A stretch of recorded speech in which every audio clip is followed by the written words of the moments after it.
y estamos con un invitado especial, es amigo de BIS Televisión, me estoy refiriendo al doctor e ingeniero Jorge Alejandro Chávez Cano, amigo de BIS Televisión.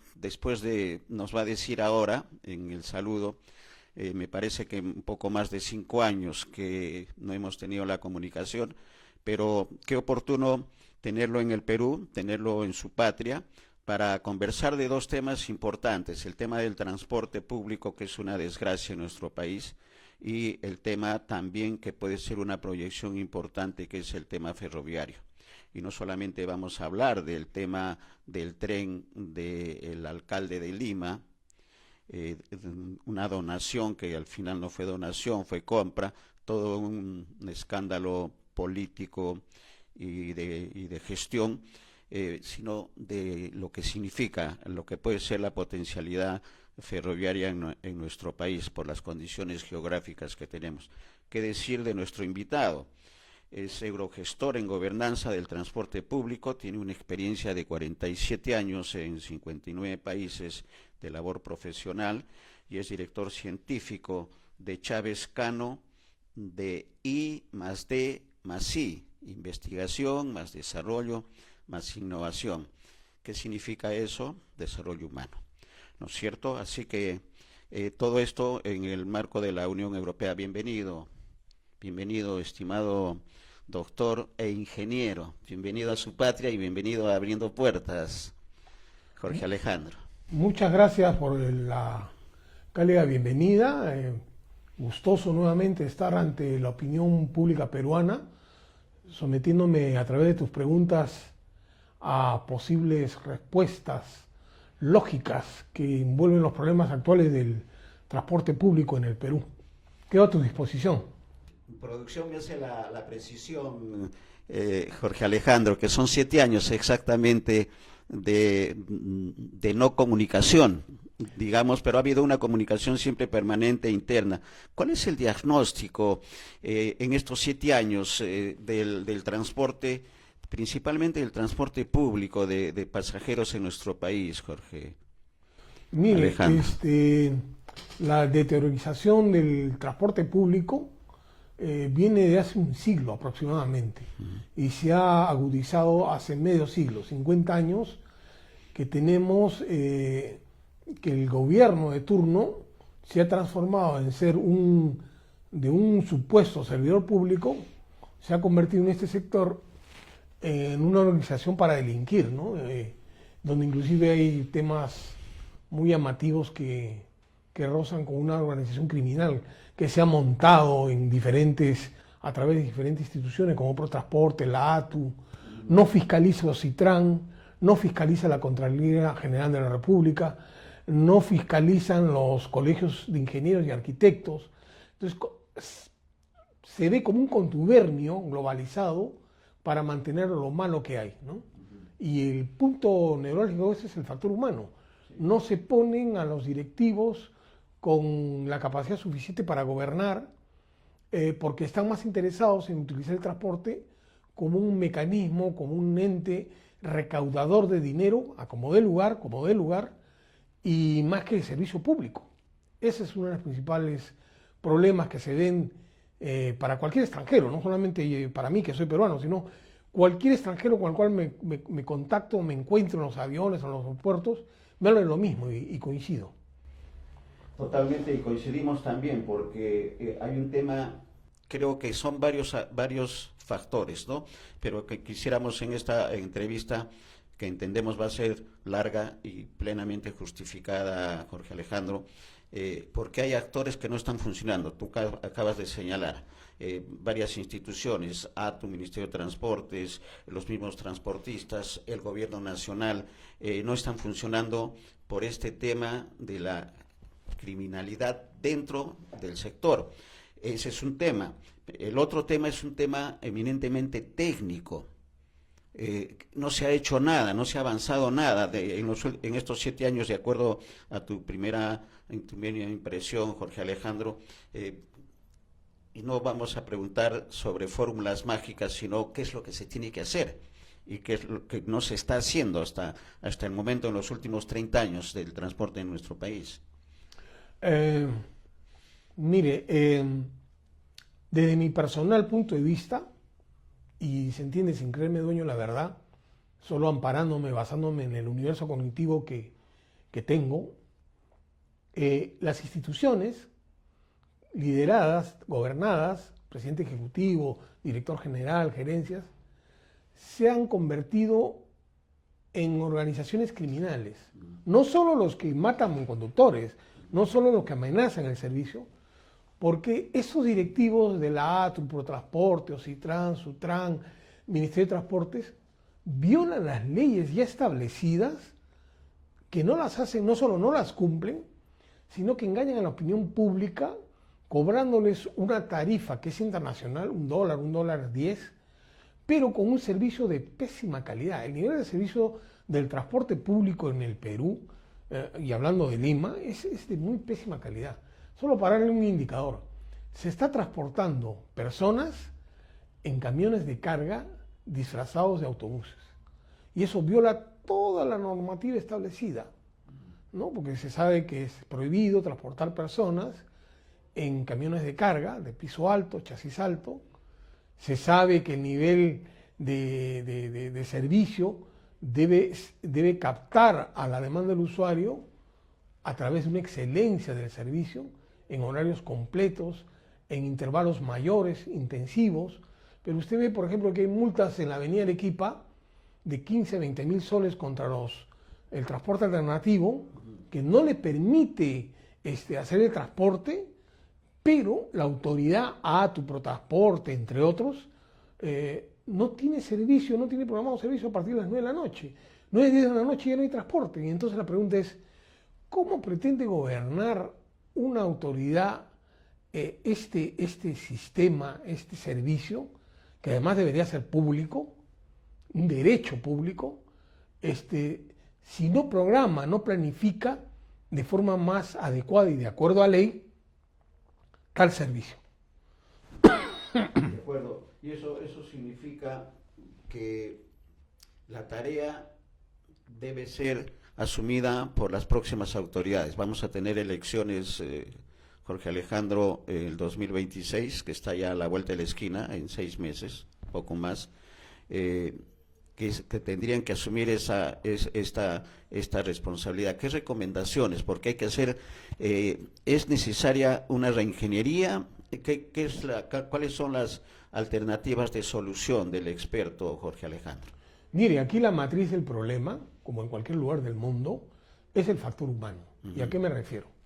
Las instituciones no se mueven solas, las leyes no se elaboran solas, las políticas de gobierno no se elaboran solas, son los hombres. El atraso y subdesarrollo de un país está en la mente de sus hombres.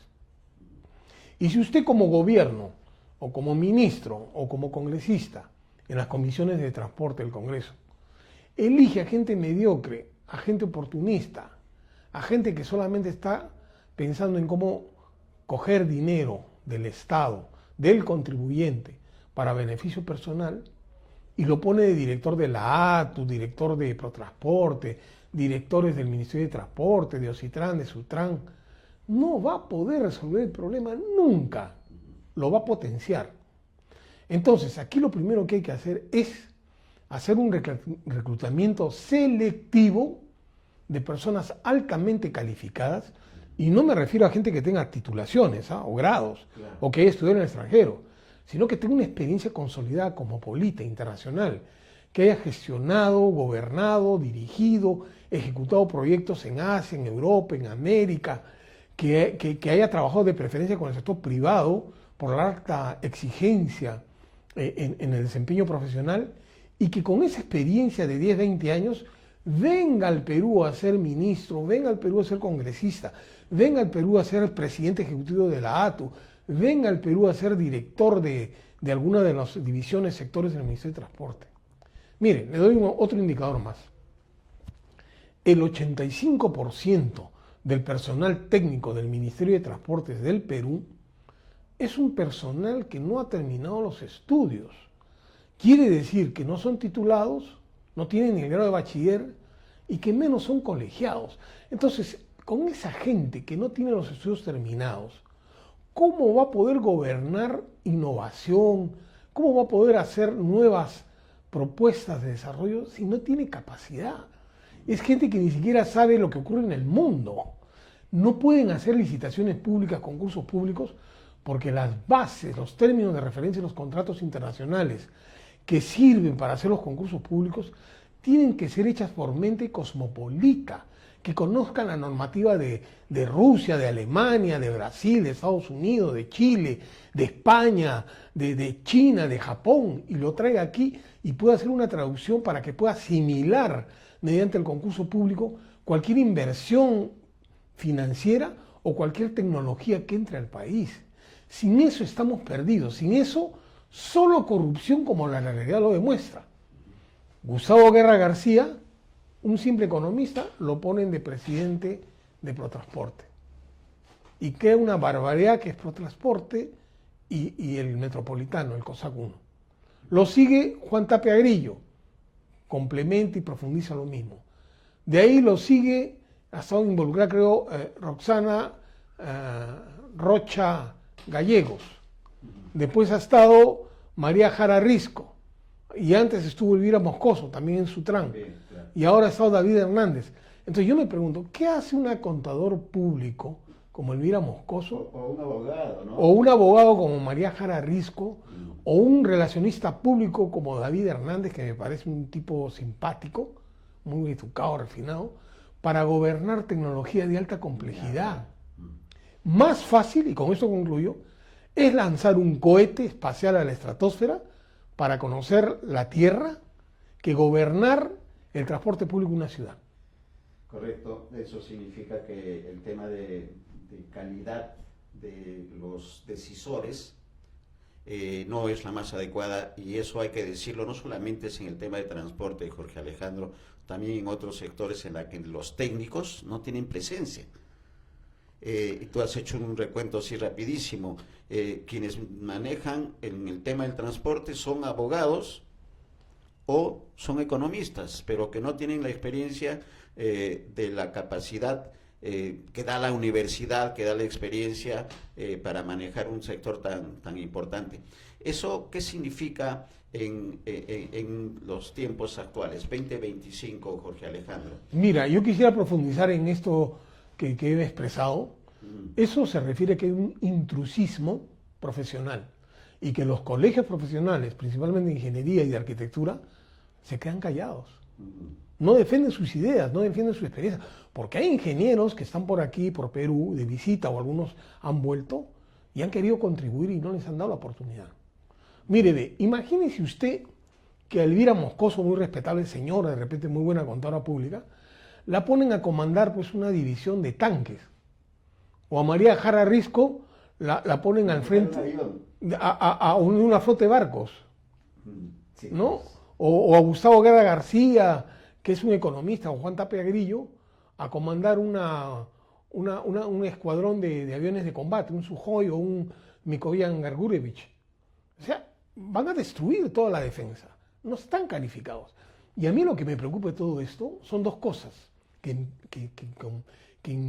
incumben al área política, al área del gobierno de turno, ¿no? Varios gobiernos, 25 años principalmente. Los partidos políticos, ¿por qué eligen esas personas? Punto uno. Punto dos, ¿por qué esas personas, sabiendo que no tienen la capacidad, no van a poder resolver, van a empeorar la situación, ¿por qué aceptan el cargo? Esa es la pregunta. Y empecemos a buscar las respuestas, Jorge Alejandro. ¿Qué hacer? ¿Qué es lo que se tiene que hacer?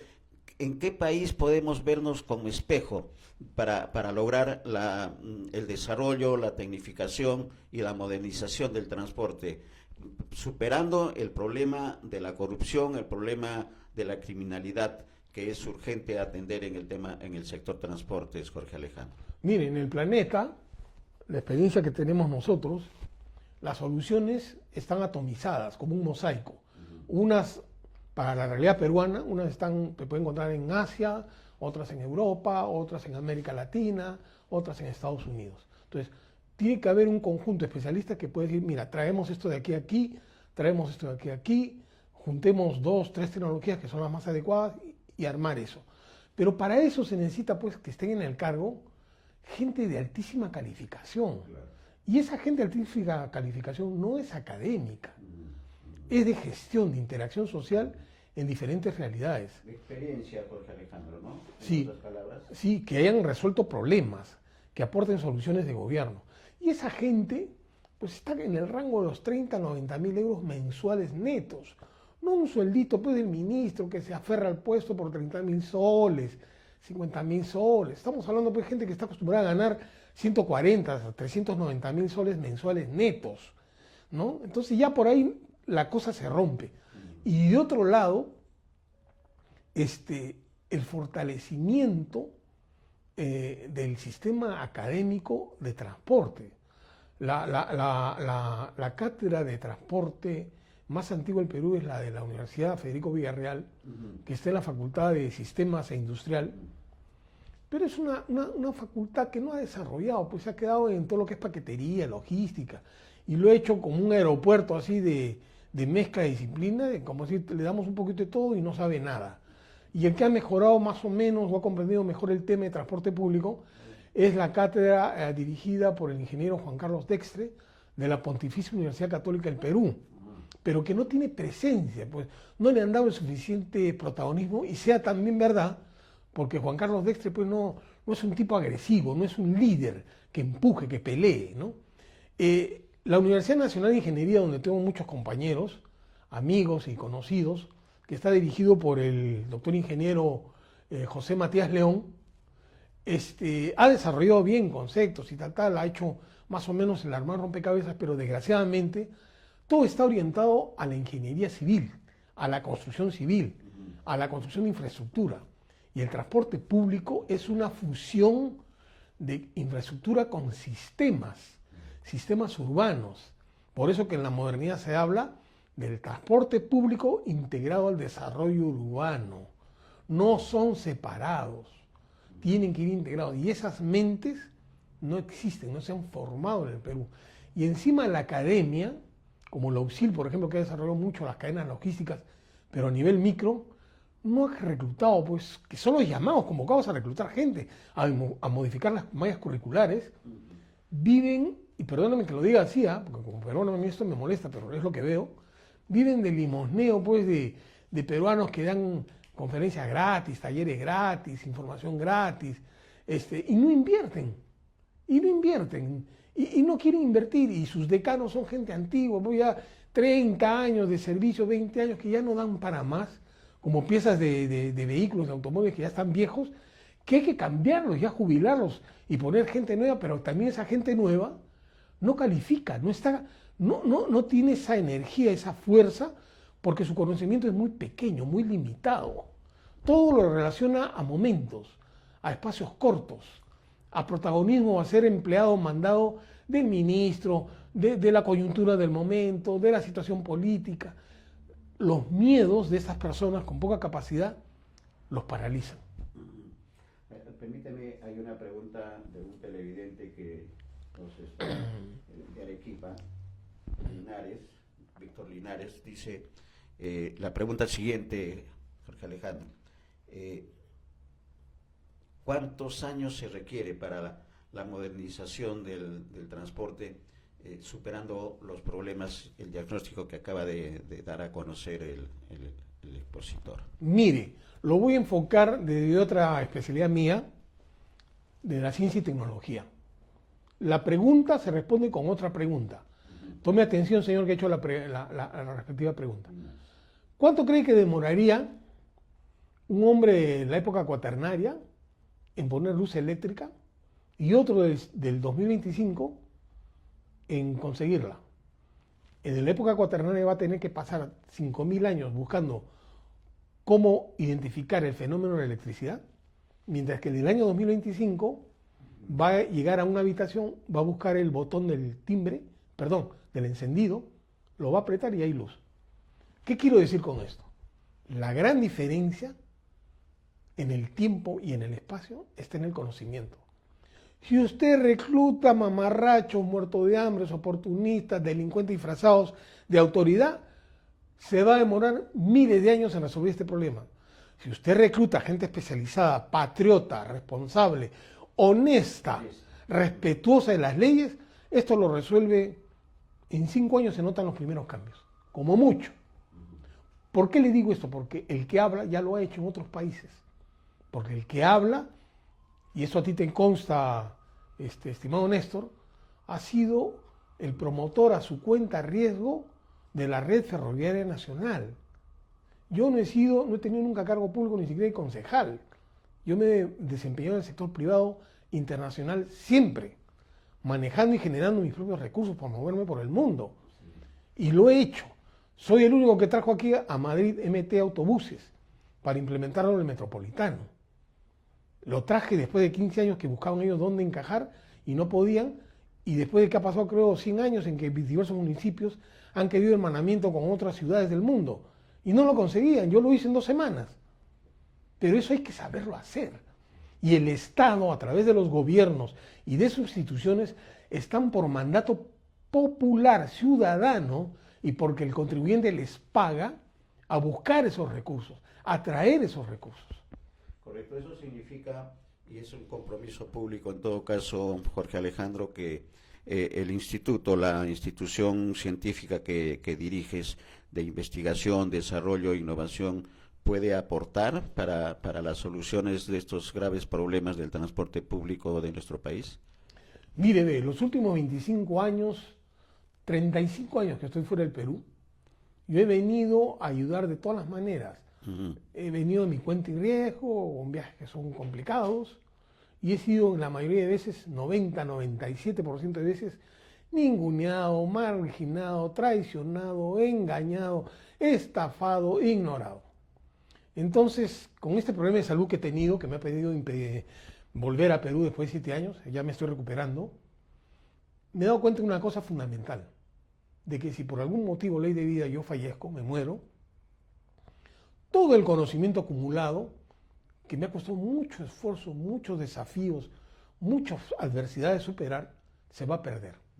Y he tomado la decisión siguiente: quiero autodenominarme como indicador para que si el gobierno que salga elegido en las próximas elecciones, sea como partido individual o en coalición, y no me elige a mí, al doctor ingeniero Jorge Alejandro Chávez Cano, como ministro de Estado en la cartera de Transportes, o alguien igual a mí como mínimo o superior si es que hay, yo no lo conozco, pero puede haber, va a significar que no va a hacer nada por el país, va a significar que no le interesa el transporte, porque en el Perú no hay gente con esta calificación.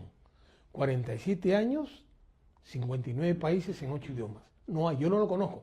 Si hay, mejor. Y si los consigue contratar y traer, mejor. Pero ese es el desafío que yo pongo. Yo pretendo ser ministro de Estado en la cartera de Transportes. Tengo la capacidad, me he especializado, me he esforzado en conseguir respuestas. Y me pongo como indicador. Así que a los que van a votar, sigan si algún partido, si algún líder político me busca y me pide colaborar, es que está interesado en resolver problemas del Perú y del sector transporte. Excelente, excelente, felicitaciones por esta posibilidad, este desprendimiento y este compartir los conocimientos que, como bien señalas, hay que transmitirlo. No se puede quedar con la experiencia de 47 años caminando por el mundo en 59 países. Excelente, felicitaciones por esta oportunidad que estás presentando a las autoridades que van a ser electas en abril del próximo año, Jorge Alejandro. Y quisiera aprovechar tu presencia, tus conocimientos, para preguntarte sobre otro gran problema que tiene el transporte en nuestro país, que es el tema ferroviario. ¿Cómo ves la situación actual y qué es lo que hay que hacer en lo inmediato? Mire, si hay algún líder político que me está observando, está alguien del Ministerio de Transportes o de la Dirección de Ferrocarriles, el único directivo que yo le he notado interesado, que me ha acompañado en el ministerio, ha sido el ingeniero Walter Cesenarro Mateus, director de ferrocarriles, director de caminos, director general de caminos y ferrocarriles. Y el director de ferrocarriles de la época, el ingeniero Carlos Noriega, graduado de la Católica. Y luego las puertas abiertas que me dio en su oportunidad el presidente del CEPLAN, el licenciado Germán Larco Tosoni, que fue el que me hizo la entrevista en CEPLAN el 8 de marzo del 2012. Mire, el político debe saber lo siguiente. El Perú, después de 200 años de supuesta vida republicana en la búsqueda de democracia, todavía se desempeña como un estado feudal, como una polis griega de la época de los griegos, de la cultura grecorromana. Todo centralizado en una ciudad-estado, ¿no? Como era antiguamente Atenas, Roma, que gobierna un inmenso territorio que está totalmente desocupado. 70% de territorio abandonado, 70% de la población sin poder cubrir sus necesidades básicas.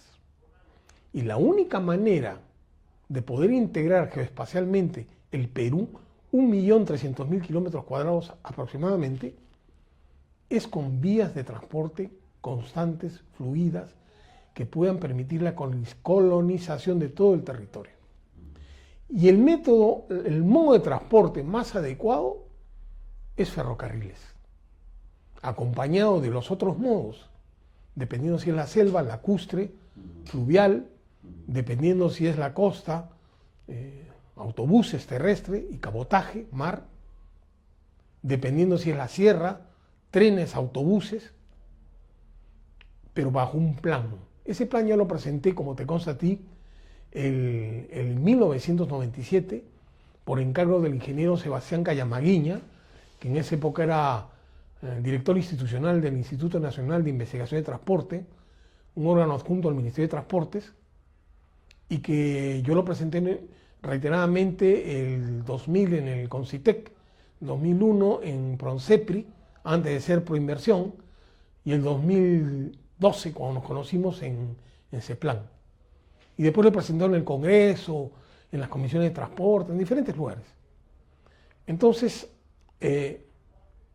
yo creo que es el momento de unir, de ligar al país como un todo y que las fuerzas sociales, todas las fuerzas sociales de la nación, puedan actuar en conjunto a través de las vías de transporte propuestas. Son 4 líneas del mar hacia el interior de la selva, 2 por la zona norte, 2 por la zona sur, que van de la costa del Pacífico hacia la selva con Brasil, por Madre de Dios, y la otra va por Puno, y la del centro se dejaría más o menos libre porque ya está desarrollado.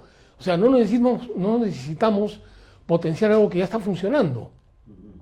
Y unir, y luego las longitudinales, que serían de Tumbes a Tacna, de Amazonas a Puno, y luego desde Iquitos hasta Madre de Dios, ¿no? Las transversales.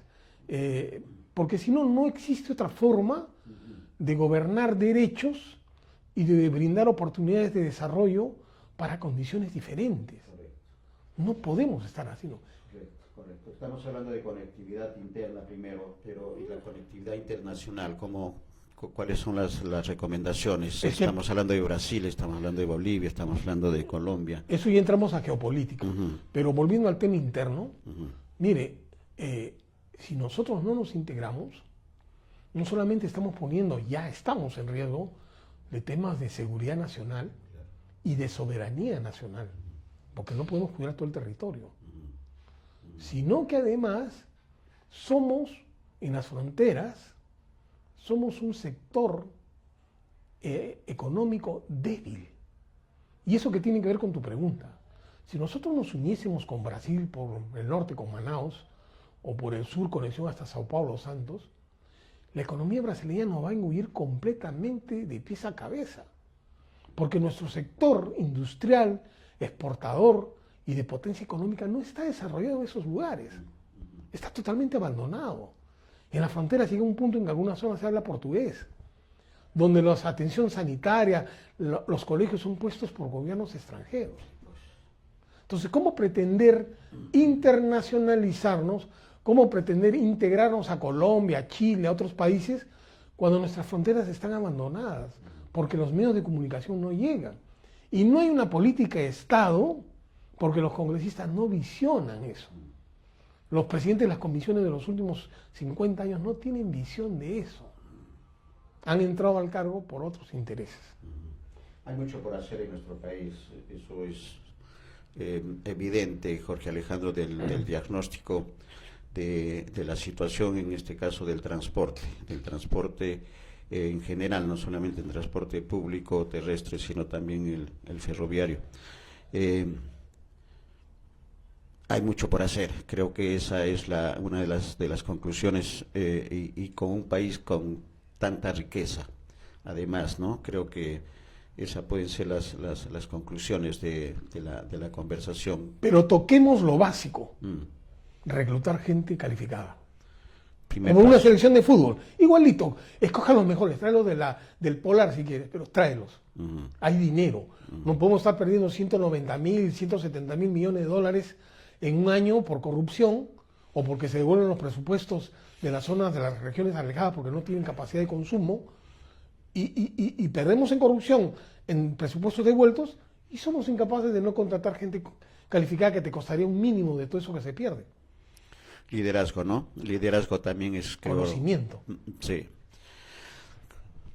Gracias, Jorge Alejandro, por esta oportunidad, por esta clase magistral. Ustedes, amigos televidentes, tienen todos los elementos, sobre todo los televidentes que tenemos muy buena presencia, Jorge Alejandro, con los partidos políticos que están en competencia para las elecciones de abril, de manera que está la propuesta de Jorge Alejandro, experto peruano, con experiencia y recorrido en el tema de transporte y con soluciones que se pueden dar en 5 años. Si es que hay decisión política y se cuenta con los técnicos adecuados para hacer el cambio que se requiere, pero primero hay que combatir la corrupción y la criminalidad. Si me dijeras 3 cositas que quiero decir. Adelante. Mire, todos los partidos políticos que yo los estoy estudiando de hace un año, y con los más connotados, Fuerza Popular, Alianza para el Progreso, el nuevo del alcalde López Aliaga y tal, Renovación. Ninguno tiene ideología política. Ninguno. El único que está hablando de un esbozo y tal, es uno de los miembros de Perú Federal, liderado por el ingeniero Virgilio Acuña Peralta, que es el padre, creo que es Luis Basalar, que habla ya de ideología política, pero es embrionario. Ninguno tiene plan de gobierno y ninguno tiene cuadros directivos que ya los esté divulgando para ejecutar ese supuesto plan de gobierno, que no tiene ideología, es decir, no tiene doctrina. Eso sería punto 1. Punto 2. El gran paso importante para el transporte público, que ya se los he repetido de los años 90, a mi amigo Luis Enrique Vaca Rivera, a David Quintana Arellano, al profesor doctor Johnny Pardavé Lidia, entre el elenco esos 14, 15 de los operadores empresarios que me conocen, además de los operadores menores, la academia del Ministerio de Transportes, conozco casi todos los ministros o viceministros con los que he hablado, declarar al transporte público como un derecho público, como lo es la educación, la vivienda, la sanidad, de tal manera que se vaya a evitar que cualquier directivo oportunista invente teorías para quitarle la recaudación a los operadores y no respetar la propiedad privada, como ocurrió con el Metropolitano. El municipio le quita de su recaudación el 20% y no respeta la propiedad privada, porque a cuenta y costo del operador hace que ofrezca un pasaje escolar, un pasaje universitario, que viajen gratis la policía, las Fuerzas Armadas y los bomberos. Imagínese usted que si a Saga Falabella le dijeran, oiga, por ordenanza municipal usted está obligado a cobrar la mitad del uniforme a los escolares, a cobrar la mitad de lo que compren los universitarios y a que no le cobren nada a los de las Fuerzas Armadas y los bomberos. Lo va a hacer quebrar. Lo va a hacer quebrar. Y la estafa, cobrarle $1.10, que es el costo de la tarifa internacional por transporte público en América Latina, y los hace viajar por camiones de carga, disfrazados de autobuses, porque tienen plataforma alta, y anulándose al 25% de la demanda generada. Niños, mujeres embarazadas, personas convalecientes de cirugía, en sillas de ruedas, en muletas, ciegos, minusválidos, tercera edad. Todo ese dinero se pierde, porque no pueden subir. Excelente esta parte final, sobre todo de declarar como una política de Estado el tema del transporte comunal. Derecho público. Derecho público, exactamente. Gracias por la precisión, Jorge Alejandro. Vamos a seguir conversando. ¿Cuál es el siguiente paso profesional de Jorge Alejandro en el extranjero para poder hacer el seguimiento y poder hacer las entrevistas? Que hemos hecho entrevistas, Jorge Alejandro, le hemos hecho en Alemania, en España, si no me equivoco, y en algún momento en Francia. ¿Cuál es el recorrido profesional de los próximos meses de Jorge Alejandro Chávez Cano? A regañadientes le he conseguido la autorización a mis médicos para que me dejaran viajar, hacer este viaje a Perú, que lo necesitaban. Y bueno, me autorizaron y estoy respondiendo. Entonces, quiero normalizar mi salud, porque tengo un control estricto, y en base a eso retomaré pues mis intereses con Perú. Yo podría quedarme un año, si es que alguien me convoca para resolver problemas, no para otra cosa. Mi gran aporte, mi gran valor agregado es resolver problemas, soluciones de gobierno, de inmediato, en tiempo real. Ahí no hay nada, verbo, chamullo, leyes, bla, bla, bla. Eso, si buscan algo así, no me busquen, no me van a encontrar. Alguien que necesite resolver problemas, ya. Ahí estoy en eso. Correcto. Entonces, mi recorrido va a ser el de siempre, ¿no? Estoy retomando contactos, estoy muy involucrado en temas en España, en el área política también, de gobernanza, porque hay muchos problemas por resolver. Estamos involucrados con proyectos también en la reconstrucción de Ucrania, viendo unos estudios. Estoy también, me han pedido que viaje a Brasil para dar unas charlas, unas conferencias. Y un detalle que me olvidaba, muy importante para mí. Estoy buscando desesperadamente al sector público o privado que quiera ayudarme a financiar, porque en estos momentos no tengo esa capacidad, por los 7 años que he estado sin actividad laboral, sin ningún tipo de facturación, en publicar 2 temas. Uno es un libro que yo escribí cuando hacía los estudios de posgrado en el Brasil, dirigido exclusivamente para los políticos, soluciones de gobierno para políticos, y el otro es los niveles de eficiencia de los corredores logísticos. Es un encargo que hice para el Ministerio de Transportes y que yo a un precio simbólico se lo entregué, pero no se ha divulgado. Y yo creo que un libro y colgado en algún portal vendría muy bien para que todos tengan acceso a esa información y como mi política personal de difusión del conocimiento. Excelente, 2 trabajos además importantes para el desarrollo no solamente del transporte, de la movilidad en nuestro país, sino también para la gobernanza, como bien lo estás precisando. Y visados por la academia y la comunidad científica. Correcto, ahí están las ofertas, las propuestas, y vamos a estar en comunicación. Jorge Alejandro, felicitaciones por este trabajo, pero una sola recomendación de amigo. Primero es la salud. Y lo decimos con conocimiento de causa porque también hemos pasado por el quirófano y hay que estar bien para poder aportar, que creo que eso es la conclusión final. El amor al Perú nos permite buscar soluciones para el desarrollo humano de todos los peruanos, sin excepción, superando los graves problemas que tenemos en este momento. Palabras finales, estimado Jorge Alejandro. Muchas gracias. Espero que a través tuyo cualquier pregunta la pueda resolver. Yo me quedo hasta el 4 de septiembre aquí en Perú. Hasta el 3 estaré operativo. Y cualquiera que quiera comunicarse conmigo, pues a través tuyo, Néstor. Tienes mis canales y me llamas y encantado. Correcto. Y lo que tendríamos que decir a nuestros televidentes es que se pueden comunicar a través de nuestros 2 canales de televisión, en Facebook y en YouTube, o a través del mismo Facebook. Nosotros encantados de poder hacer la mediación, la intermediación con el especialista. Felicitaciones, Jorge Alejandro, por este trabajo en bien de la humanidad. Muchas gracias por la oportunidad.